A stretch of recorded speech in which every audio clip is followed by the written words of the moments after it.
What's up, everybody? So Jordan asked me to do an honest testimonial about her niche city master list, and I really love the thing. It pays for itself times 10, and I'm kind of just going to go over it really briefly and just get a whole summary of the thing without showing too much information.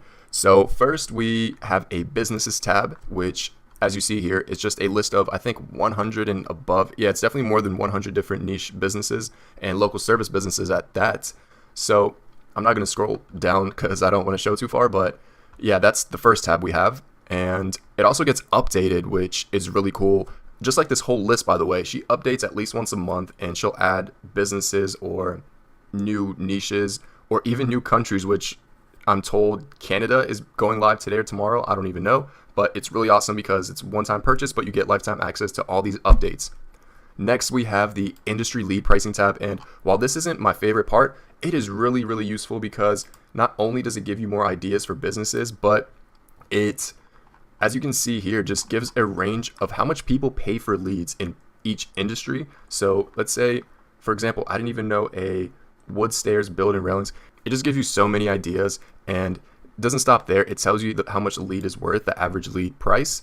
So you can kind of go into high ticket ones, as you see here, a carport, a garage builder. Again, I have to stop myself from scrolling down too much because I don't want to give away too much.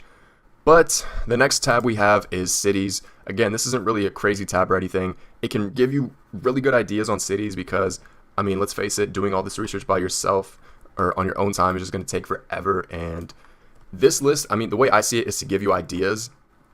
And if I want to go into Ohio and establish some GMBs there, I already have the cities with the highest population here. So I can just go ahead and pick Parma, Ohio, which I've never heard of. I would have to done research to find out that Parma exists. So it's a really cool tab to have. She didn't need to put it in there, but she decided to anyway.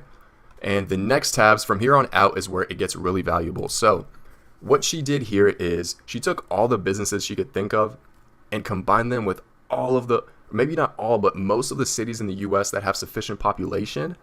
And the result is all of these niches, which is pretty much done for you research that would save probably hundreds of hours of research if you wanted to go out and do this manually, if not more. And from my understanding is after she got all of this data, she filtered out all of the ones that had monthly search volume that just wasn't sufficient. For example, I think the threshold she chose was 110 searches per month at least for each search term, and all the other ones got cut. So what that leaves us with is niches that definitely have demand, and all we have to do is just scroll, copy and paste into Google and analyze each one to see if it's worth going into like this. Command C, Command V, and you just check out the front page. This one, wedding photography, what is it? Yeah, wedding photographers, Mobile, Alabama.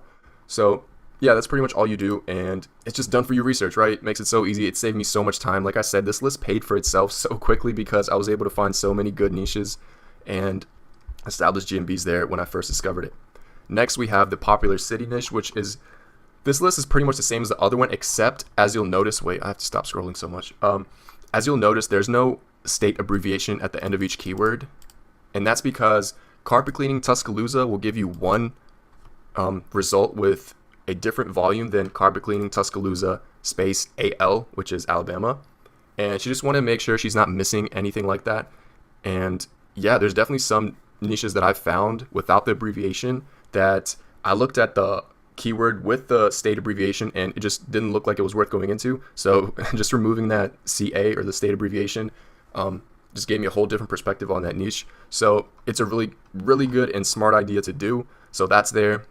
Next, we have the small towns tab, which, I mean, she just dove really deep here. A lot of people say that you shouldn't go into or even research cities that have less than 45,000 population. But Jordan didn't think so, and obviously she proved everybody wrong because all of these small towns in this list have, I believe, less than 40,000 population. I'm not going to scroll down, but there are tons and plenty of niches in here that you can go into. As long as the demand is there, the rest doesn't matter. I mean, she's obviously proven that.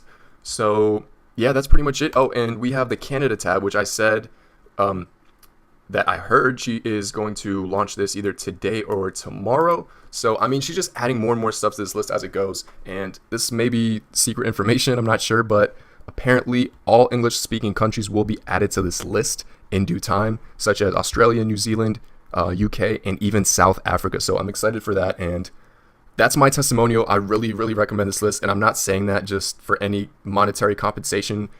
Honestly, it's a great list. And I kind of hope that too many people don't buy it because the more I'll have to myself. But either way, it's awesome. And I really recommend it. And thank you, Jordan, for creating it.